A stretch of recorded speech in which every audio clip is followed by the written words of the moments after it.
Você já imaginou o que acontece quando uma criança é chamada de inútil pela própria escola? E se, anos depois, essa mesma criança se tornasse referência para quem a rejeitou? No universo do autismo, há inúmeras histórias de superação que nos mostram a força de enxergar além dos rótulos. Nesta jornada, vamos conhecer Lucas, um menino que, desde cedo, viveu o olhar desconfiado de professores e colegas. Disseram que ele não aprenderia, que seria melhor retirá-lo da sala de aula, que não adiantava insistir. Mas lá no fundo, Lucas carregava um talento que ninguém percebia. Afinal, autismo muitas vezes significa ter uma forma única de pensar. E foi essa diferença que, no decorrer dos anos, ensinou aos próprios professores lições que nenhum manual escolar explica. Neste vídeo, você vai acompanhar a história de quem saiu do rótulo de inútil para se tornar aquele que dá aula, para quem ensinou. Prepare-se para uma narrativa emocionante sobre inclusão, empatia e redescoberta de potencial. Lucas nasceu em um bairro simples da cidade. Desde bebê, chamava a atenção pela inquietude, não gostava de barulho, reagia mal a abraços apertados e parecia viver num mundo próprio. Ao completar 3 anos, a família recebeu o diagnóstico: transtorno do espectro autista, nível 2. Para seus pais, Sandra e Roberto, foi um misto de alívio e medo. Alívio por finalmente ter um nome para entender as dificuldades de Lucas. Medo pelo futuro, pois ouvir autismo ainda desperta muitas dúvidas em quem não conhece o tema. Ouvia-se no consultório frases como: ele precisa de acompanhamento constante. Não sabemos se conseguirá se adaptar na escola regular. Talvez seja melhor procurar uma instituição especial, mas Sandra e Roberto acreditavam que seu filho deveria ter as mesmas chances que as outras crianças. Quando Lucas começou o fundamental, matricularam-no na escola pública mais próxima. Logo no primeiro dia, ele não conseguia ficar em silêncio na sala. Balançava a cabeça de um lado para o outro, evitava olhar nos olhos da professora e frequentemente se agitava em busca de estímulos próprios. Os professores, ainda sem muita formação sobre autismo, viam Lucas como dispensável. Ele nunca prestará atenção. É inútil tentar incluí-lo. Ele está só atrapalhando. E para os colegas, aquele menino estranho que raramente falava, tornava-se alvo de apelidos e exclusão. Durante a hora do recreio, Lucas sentava-se sozinho em um canto, preferindo brincar com as bolinhas que alinhava por cores, ou desenhar símbolos geométricos no chão, repercutindo seu mundo interno. Algo que ninguém na escola supunha que fazia sentido. Mesmo em casa, o silêncio de Lucas dificultava a comunicação. Sandra trabalhava em 2 turnos como auxiliar de enfermagem e à noite, quando chegava, encontrava o filho distraído, preso em seus próprios pensamentos. Ela tentava conversar, tentava contar histórias para que ele desenvolvesse a linguagem, mas as palavras saíam todas tortas. Ele apenas balbuciava sons, sem formar frases claras. Os pais, confusos, recorriam a grupos de apoio e encontravam outras famílias que passavam por situações semelhantes. Mas muitas vezes, as orientações soavam abstratas. Estimule a fala, forneça rotina rígida, tente terapias ocupacionais. Enquanto isso, Lucas, com 8 anos de idade, continuava calado, inseguro e sem qualquer interação social de fato. Ele não era desinteressado. Gostava de puzzles mecânicos, adorava quebra-cabeças matemáticos e, quando pegava um livro de figuras, passava horas folheando páginas, como se absorvesse imagens que falavam por ele. Mas para a escola, tudo isso era tempo perdido. O único desempenho que eles observavam era a incapacidade de acompanhar o cronograma, de responder a perguntas em voz alta, de escrever frases completas. Em casa, as dificuldades se misturavam à culpa. Sandra se questionava se era uma mãe fraca, se deveria ter insistido em outro tipo de ensino, se estava falhando em fornecer o suporte adequado. Roberto, por sua vez, trabalhava longas horas como pedreiro e sentia o peso de não poder estar presente o suficiente para tentar ajudar o filho com tarefas escolares. Mesmo assim, algo pulsava em Lucas. Havia um olhar diferente em seus olhos quando ele resolvia problemas de lógica. Quando desmontava brinquedos para entender o mecanismo, remontava-os com perfeição. Quando observava a geometria das sombras ao entardecer, chegava a traçar figuras simétricas no caderno, sem nenhum tipo de orientação. Mas tudo isso passava despercebido por quem só enxergava a incapacidade de Lucas de falar, de interagir em grupo. Até o dia em que tudo começou a mudar. Aos 9 anos, Lucas encontrava-se numa encruzilhada. Todos os professores, sem exceção, ansiavam por soluções simples. Não se estressa, deixe que ele fique numa sala especial. Faremos atividades de reforço, mas não vemos progressos. A diretoria cogitou transferi-lo para outra escola, onde ele receberia mais atenção. Mas a escola de destino ficava longe e Sandra não podia bancar deslocamentos diários. Essa pressão institucional começou a pesar no ambiente familiar. Em casa, Rodrigo, irmão mais velho de Lucas, já não sabia como encarar o irmão. Por que ele não consegue dizer nada? Por que ele não participa do jogo? Niana swingava, frustrado. Em sala, o bullying se intensificou. Alguns colegas jogavam livros em Lucas quando ele não atendia ao chamado. Outros ecoavam boatos. Ele vai ser só um pedreiro, já viu? Coisas que machucam mais do que as paredes físicas do colégio. Certo dia, durante uma prova oral de matemática, o professor Pedro tentou explicar uma equação simples. Lucas, qual o resultado de 2 mais 2? Diga em voz alta. Lucas olhou para as equações desenhadas no quadro, pegou o giz e escreveu 4 com clareza, mas não falou. O professor, em vez de entender, sentiu irritação. Bateu a mão na mesa. Se não é capaz de dizer, então não participe. Ninguém precisa de mudo na sala. A fala reverberou nos ouvidos de Lucas como um corte profundo. Ele largou o giz e atravessou a sala, deixando para trás uma plateia atônita. Naquele instante, algo se rompeu. Lucas voltou para casa num estado de choque, agarrado ao caderno de desenhos, como quem busca refúgio. Sua mãe encontrou-o escondido no quarto, chorando silenciosamente. Mamãe, querem que eu seja inútil? As palavras, raras, saíram em um sussurro.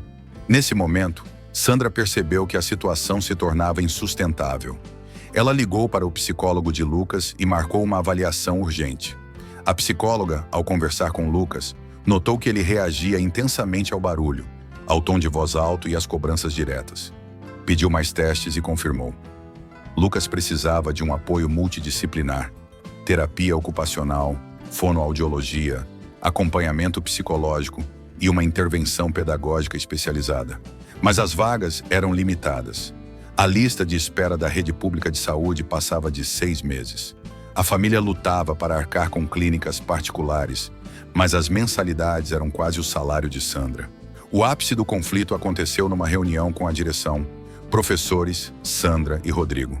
A coordenadora, exausta, disse: "Precisamos ser realistas. Lucas não vai acompanhar o currículo. Talvez seja melhor matriculá-lo numa sala de recursos." Foi como ouvir inútil ecoando pelo corredor. Sandra, humilhada, questionou: "Mas e se ele tem algo a oferecer?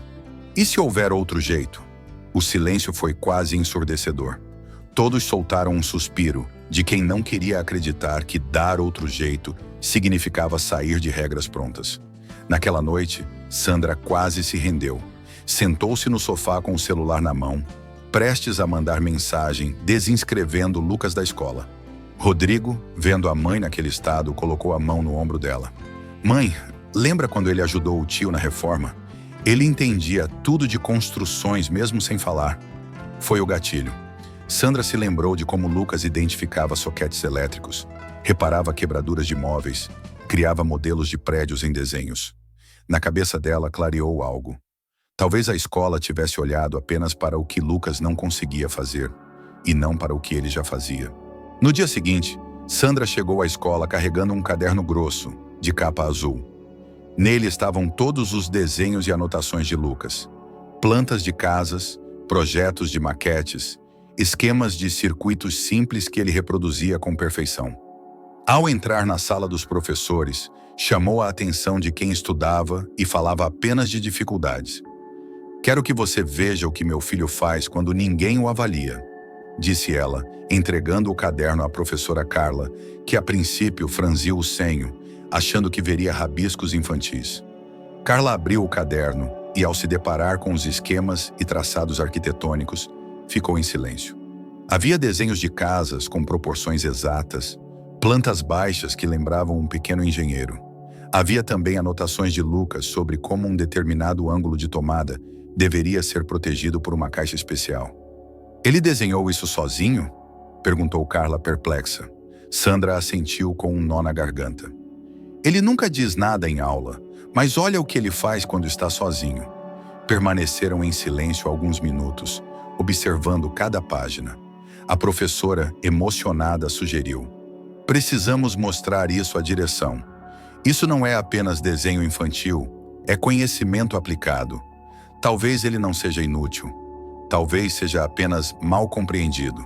Assim que a coordenadora visualizou o material, levou-o para o diretor. O diretor, que antes olhara para Lucas como um menino sem futuro acadêmico, ficou impressionado. Pediu que Carla marcasse uma reunião com toda a equipe pedagógica, professores, orientadores e até alguns pais de alunos interessados em inclusão. Naquela tarde, o grupo se reuniu para discutir o que fazer com aquele caderno. "Não podemos simplesmente ignorar. Ele tem algo a ensinar", disse a coordenadora. "E se convidarmos Lucas para fazer uma apresentação?" sugeriu Carla. "Ele não fala em público", ponderou o corpo docente. "Ele não precisa falar muito. Seus desenhos falam por ele." Resolveram montar uma maquete simples, baseada nos projetos de Lucas. Compraram materiais para uma exibicão na Feira de Ciências e convidaram Lucas para participar como consultor.